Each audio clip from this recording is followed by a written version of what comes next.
program to help cover home repair and rebuilding costs. Renew NC aims to address the long-term recovery needs of homeowners in Western North Carolina, giving priority to low to moderate income families. The program would offer repairs, stick-built construction, manufactured home replacement, and reimbursement and manage and complete construction on behalf of eligible and awarded homeowners. You can apply in person at the Helene Resource Center or by calling 888-791-0207 or online.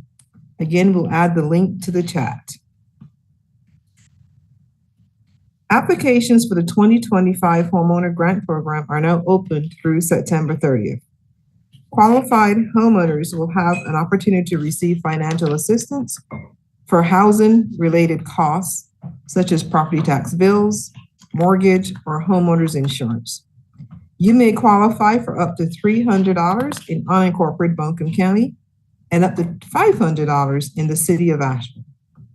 Through this program, residents who own residential property in Buncombe County that they have lived in as their primary residence for at least 5 years and who earn at least 80% of area median income as a household may be eligible to participate.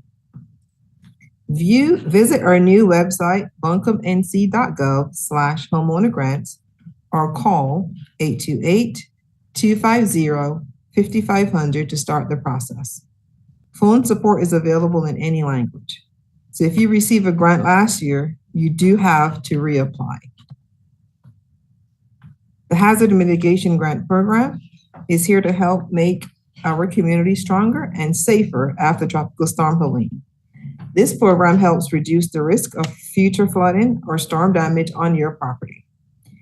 This can include things like elevating homes, buying out properties in high-risk flood zones, or making other improvements so we're better prepared. This isn't immediate disaster aid. It's a long-term investment in keeping your home and family safer from future storms. While the recovery process is slow, work is still moving forward. To apply, visit housing at buncombenc.gov. That is www.buncombenc.gov/Helene, or call the homeowner HMGP project at 919-873-5888. The Reduce to Rebuild program reduces permit fees by 50% for survivors who are repairing or rebuilding their homes damaged by Tropical Storm Helene. That program ends December 31st. To qualify, the permits must be your primary residence. Reduced fees apply to planning, permit and inspections, air quality, and on-site wastewater. These discounts will apply to residential additions and renovations, retaining wall planning, retaining walls, water supply watershed, demolition and renovation permit review, renovations, residential, fireable, non-fireable, on-site wastewater, and existing system inspections. You can visit or call the Planning and Permits Inspections for more information. And the last homeowner resource is the Energy Saver North Carolina program.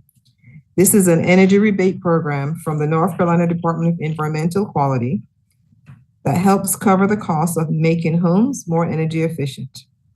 Eligible households can access up to $16,000 in rebates for upgrades such as insulation, energy efficient HVAC systems, heat pumps, water heaters, and more. Single family homeowners making less than 80% of the area median income may be eligible for full rebates. You can apply by calling 866-998-8555 or filling out the online application at the link that we will add in the chat. North Carolina Disaster Case Management is a free program available to guide survivors through the recovery process.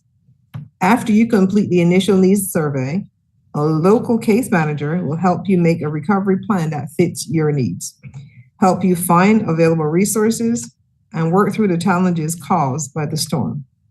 To apply, Visit the Helene Recovery Center or call 844-746-2326 or fill out the online application, which we'll add in the chat. Buncombe County Commissioners are hosting the last town hall this summer at the Kuntz Intermediate School Gymnasium on Thursday from 5:30 to 7:30 p.m. For easiest access, please park next door at Valley Springs Middle School, 224 Long Shoals Road. This town hall will provide storm recovery updates, and you can share input with commissioners, connect to recovery and county resources, and help inform the plans that will guide how Buncombe County residents live, work, and play for years to come. The private property debris removal program is wrapping up in Buncombe County and the city of Asheville, with demolitions taking place shortly. Homeowners who applied for PPDR and did not meet eligibility criteria are beginning to receive letters explaining the determination and providing resources. United States Army Corps of Engineers will share more details on the work they have completed in a few minutes. Remember that all the resources we shared and more are available at the Helene Resource Center at 94 Cox Avenue. They're open from 9 a.m. to 5 p.m. Monday through Friday. We have trained staff ready to help you with your unique situation. You can also call the One Buncombe call center at 828-250-6100, Monday through Friday, 8 a.m. to 5 p.m.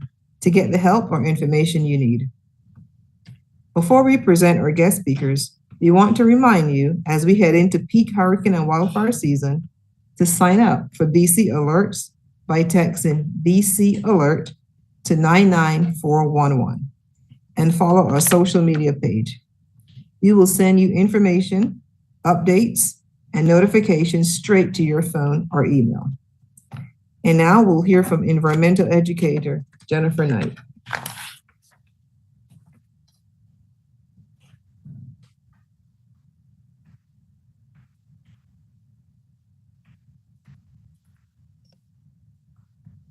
Morning, my name is Jen Knight with Buncombe County Soil and Water. As you've heard, we've come a long way in storm recovery, but there's still a lot of work to be done, and we get a lot of questions from residents about how to restore their yards and home habitats. So, Soil and Water has put together a land recovery series to explore home post-storm revegetation. We've put together a truly fantastic list of local experts who will discuss many topics for home revegetation, including how to select trees for replanting, managing invasive species, using plants to mitigate damage and contamination, and how to replant meadowland in storm-disturbed areas. This work protects property, improves water quality, and rebuilds the beautiful habitats that our region is known for and that our wildlife depend on. The sessions will be offered monthly, August through November, at the North Carolina Cooperative Extension Office. And the sessions will also be streamed live. Thanks to the Community Foundation of Western North Carolina's Pigeon River Grant, these sessions are free and open to the public.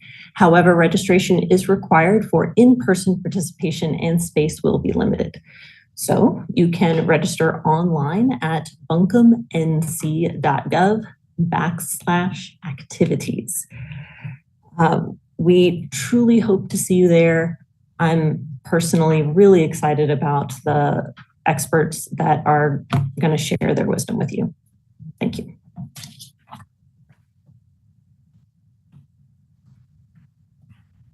Great. Next up, we have Chad Eller with the U.S. Army Corps of Engineers. Good morning. My name is Chad Eller with the U.S. Army Corps of Engineers. I'm a public affairs specialist. Today is response day 315 on Hurricane Helene response. The right-of-way and waterway mission for Buncombe County has been complete for some time. The private property debris mission removal is nearly complete for Buncombe County. We have 2 properties that are still active. These are complex properties, and due to terrain and conditions, they take longer, but these will be complete within the next 2 weeks. Across all areas affected by Helene, we're at 72%, but those other areas are outside of Buncombe County by and large. To date, we have removed 866 million cubic yards of debris from areas affected by Helene, and there have been 6,238 properties cleared. Our mission will be complete on December 31st, and we have no concerns to meet that date. And that is the current status from the Corps of Engineers. Thank you.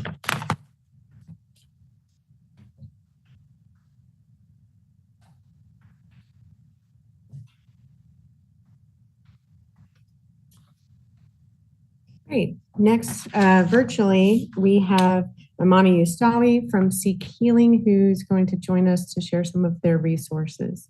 Imani? Yes, thank you so much. And thank you everyone who has shared before me. And I just really want to take a moment of silence to acknowledge the reality that we're all in, what brings us here together, that we're coming up on that year and knowing that truly a year is just the beginning, and giving much gratitude to everyone for putting in efforts and trying to find our way through something that is very unfamiliar for us all. And so when Hurricane Helene hit and the floods happened, we couldn't reach each other at Seek Healing, and we needed to shift overnight. And it was a very scary time personally for everyone and also as an organization. What we did do is respond to the need of our community to have a place to go to process the emotion. We had community members who were pulling people out of water, community members who had lost loved ones, neighbors who had lost their loved ones, their homes, community members who had their lives have been destroyed. And it's how do you respond to that?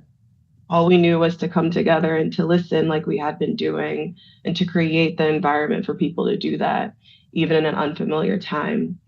And so we created these open connection practice meetings is what we call our time together to practice listening. And we create and we have these agreements that what you share will be confidential. We will not give you advice. We will listen, and we will practice 3 simple tools to ensure that to the best of our ability.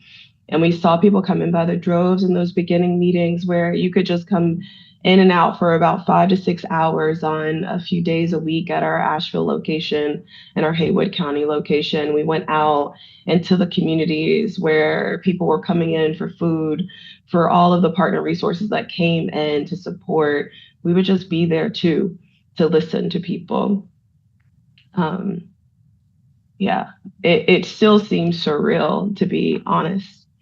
And so what we have done and long term is to know that there is no mental health without social health, and we cannot restore communities without being able to be with each other and to hold each other and to listen to each other and to share the trauma, the heart, the beauty, the joy with each other. And so we come in and feel that gap of how can we do that well together as best as we can.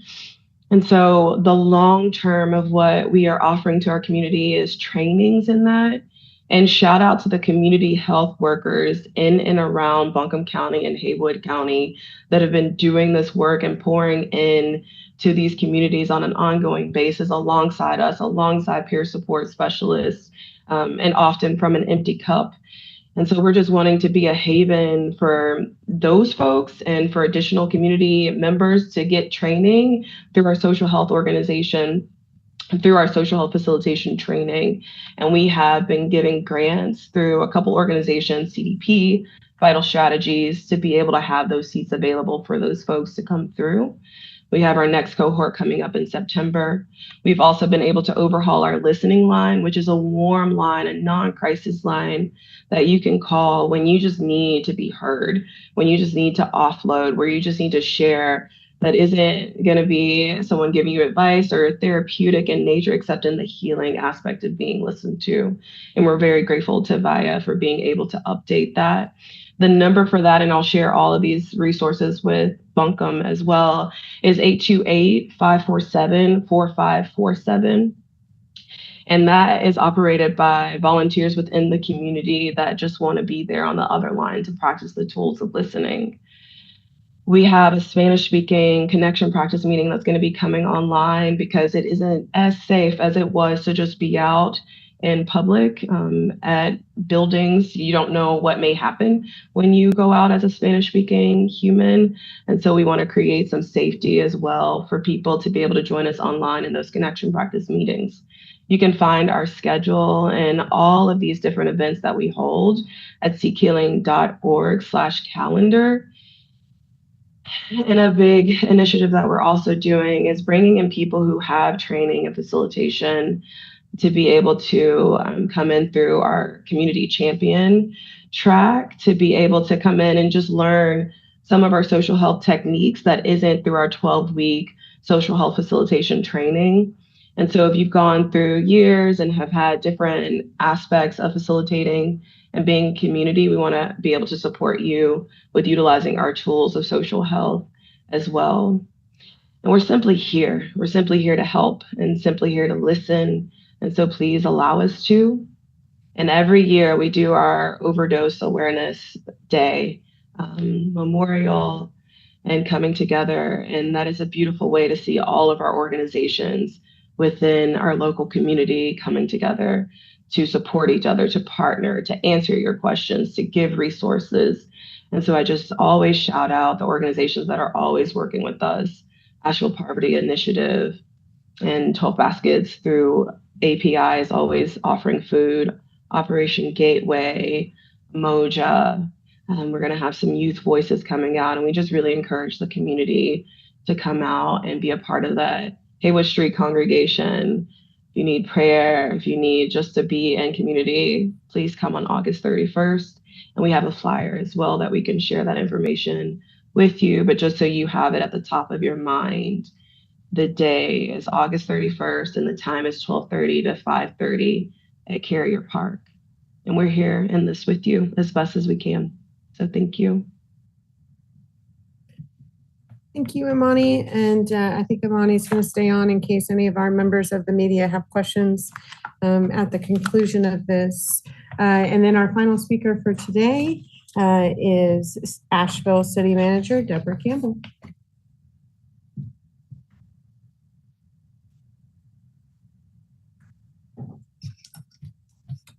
Thank you, Lillian, and good morning.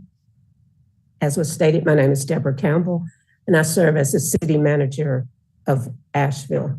As usual, I want to start by thanking everyone in the community for your continued support and your ongoing efforts to contribute to our community's recovery from Tropical Storm Helene. Today marks 317 days since Tropical Storm Helene impacted our community. Today, I will have brief updates on a number of initiatives: the Urban Land Institute's panel advisory presentation, an update on our temporary activation program, storm debris removal efforts within the city limits, municipal golf course temporary use and long-term restoration, a new artist vendor pilot program, the regional housing assessment upcoming event, and lastly, an update on the return of Greyhound bus service to our community. Last week, the City of Asheville hosted a panel of national experts in land use planning, economics, and sustainability from the Urban Land Institute, or ULI. The purpose of this panel's visit was to study Asheville's progress in recovery so far and develop recommendations for the city to consider as part of its long-term recovery plan.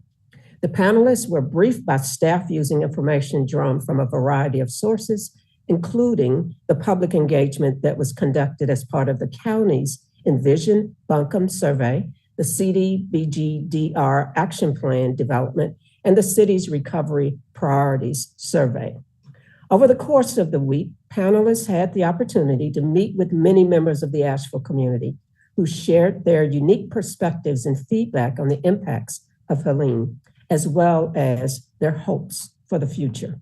On Friday, after 5 days of data gathering and assessment, the ULI panel shared some of their preliminary findings and recommendations at a public presentation, which was recorded live and is available to watch on the City of Asheville YouTube channel. Some of the key themes we heard were around economic diversification and resiliency, careful land use planning in our floodplains, and the important role that affordable housing in Asheville plays in the overall economic health of our region. Over the next 3 months, their findings will be drafted into a final report and will be posted to our recovery website at www.ashevillerecovers.org later this fall. Staff will be reviewing the recommendations and discussing with council the key strategies and recommendations, if any, that should be included and considered to assist in our long-term recovery. I want to take this opportunity to again thank the ULI Foundation and our local sponsors for their generous support in bringing this panel to Asheville at no cost to city taxpayers. Next, a quick reminder for volunteer and community groups who have ideas to help our public spaces recover. The city's Temporary Activation Program, or TAP, was activated in May of this year to help streamline the review process for proposals such as stream bank restoration, invasive species removal along waterways and in public spaces, native plantings in the right-of-way, temporary signage, and cleanup activities. So far, the TAP team has approved 12 projects that were proposed by groups like Asheville Middle School, River Arts District Artists, and the Kenilworth Conservation Collective. We encourage anyone who is interested in learning more to visit www.ashevillerecovers.org/TAP, T-A-P, or emailing questions to tap@asheville.nc.gov. And now a brief update on storm debris removal. As of today, 884,755 cubic yards of storm debris have been collected across the city of Asheville. 300,760 cubic yards of debris have been collected from our waterways, and 945 properties within city limits have had debris removed through the private property debris removal program. The city is grateful for the strong collaboration with the Corps, whose teams swiftly addressed and removed storm debris that posed an immediate threat to public safety.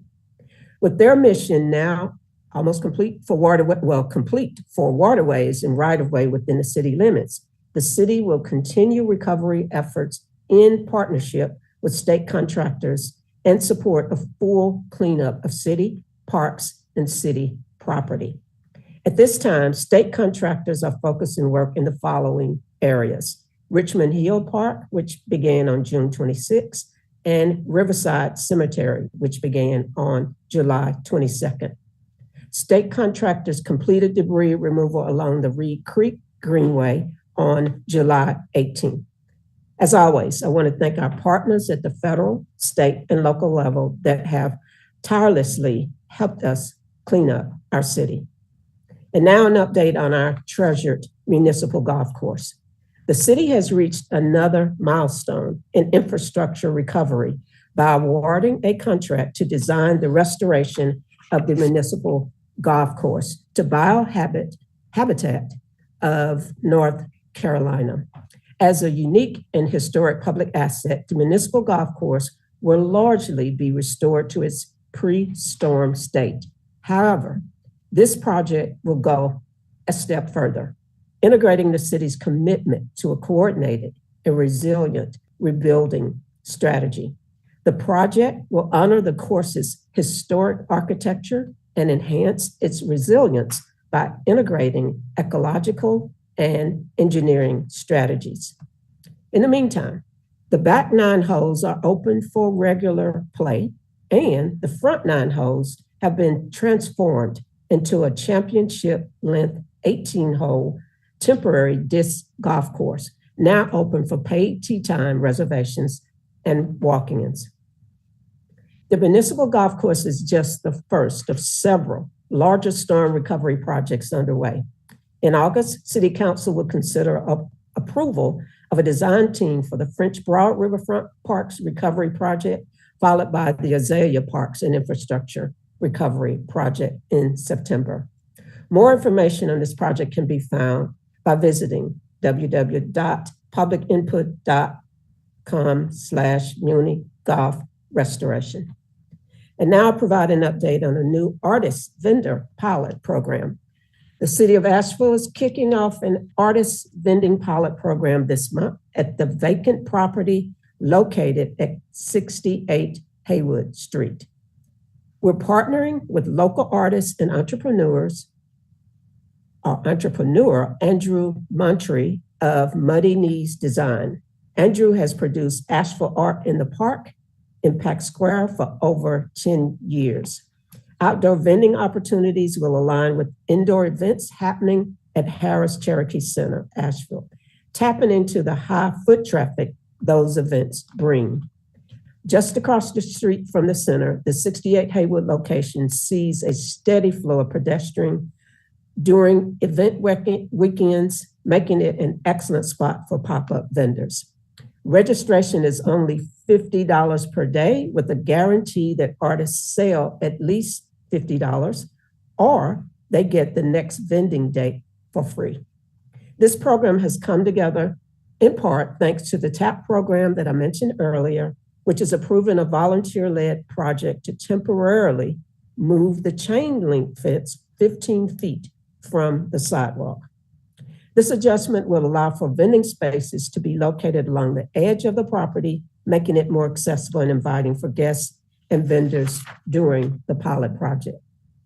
The pilot program will run from August 23rd to September the 27th, with artists availability Friday through Sunday, each weekend during the pilot program dates. To learn more, email Andrew at AshevilleArtinthePark.com or call 828-582-2112. I'm almost finished, y'all. As a reminder, there will be a regional housing needs assessment Q&A on Tuesday, August 26th, where Patrick Bowen of the Bowen National Research will present the findings on the latest regional housing needs assessment. This will be an informative and engaging event to discuss our region's housing landscape. The event will take place at the Blue Ridge Community College, Thomas Auditorium, 180 West Campus Drive, Flat Rock, North Carolina, from 10 a.m. to 12 p.m. The public is welcome to attend and ask questions regarding the housing assessment. And finally, an update on Greyhound bus service. Greyhound bus service has resumed with service in downtown Asheville nearly a year after it was suspended due to Hurricane Helene. The relaunch marks a major step forward in restoring vital transportation access for Asheville and surrounding communities. Riders will have access to 2 routes which are operated by Greyhound Bus that provide daily service to Charlotte, Raleigh, Winston-Salem, and other cities across the state and nation. Passengers can book tickets and learn more about Greyhound service by visiting greyhound.com or on the Greyhound mobile app. The city is excited to welcome Greyhound back to Asheville and to have them connected directly to our downtown transit center. As a reminder, there is only one council meeting this month. The next city council meeting will be held on August the 26th. Community members can attend the meeting in person or watch online through the city's YouTube channel. And lastly, I'd like to thank our mayor, our city council, our local, federal, and state partners, and our community for your continued support. Thank you also to our city staff. We continue to make steady progress, and we remain committed to building back better. Thank you.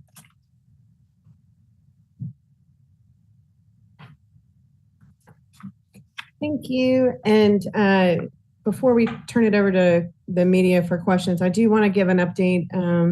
Some news that we got confirmed this morning with the North Carolina Private Roads and Bridges Program. We know that there are some property owners who have already paid for those repairs individually. And so starting in September, requests for property owner reimbursements of up to 50% for completed repair and replacement projects will be accepted through the state's private road and bridges program. The tentative deadline for the reimbursement application is February 2026. So we'll be sharing more information out about that. But starting in September, so next month, requests for property owner reimbursements of up to 50% for completed repair and replacement projects will be accepted through that state program. And at this time, we will turn things over to questions from our members of the media who are joining us on a separate Zoom link. Hi, this is Helen with BPR. Hey, Lily. Hi, Helen. There's a town hall, I think, this evening, correct? At Kuntz Intermediate?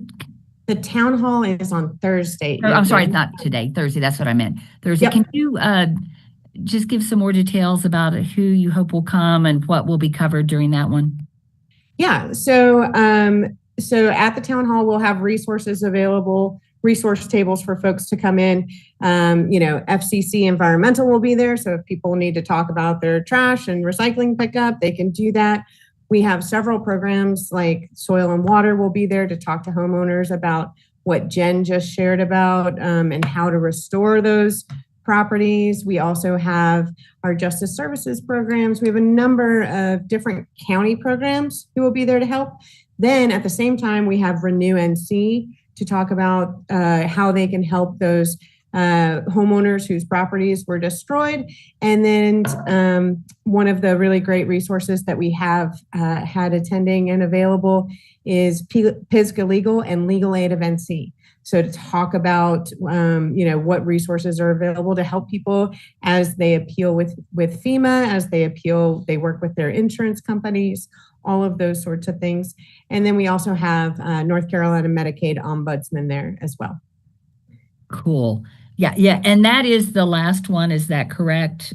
Yeah, that's the last one. And so folks can come in, peruse those tables, get information, and then we'll have kind of a short program where the county commissioners will provide an update on what's happening in that district. Commissioners Al Whiteside and Jennifer Horton are the commissioners for District 1. You don't have to live in that district to go, but they'll kind of provide an update on the things that are happening that they're working on. We'll also have an update on the Parks Master Plan. That's super exciting and starting to ramp back up. How do we restore all our parks? And then also our Helene recovery plan as well. So what is the county doing as a whole to continue recovering and rebuilding from the storm? Super, thank you. Additional questions?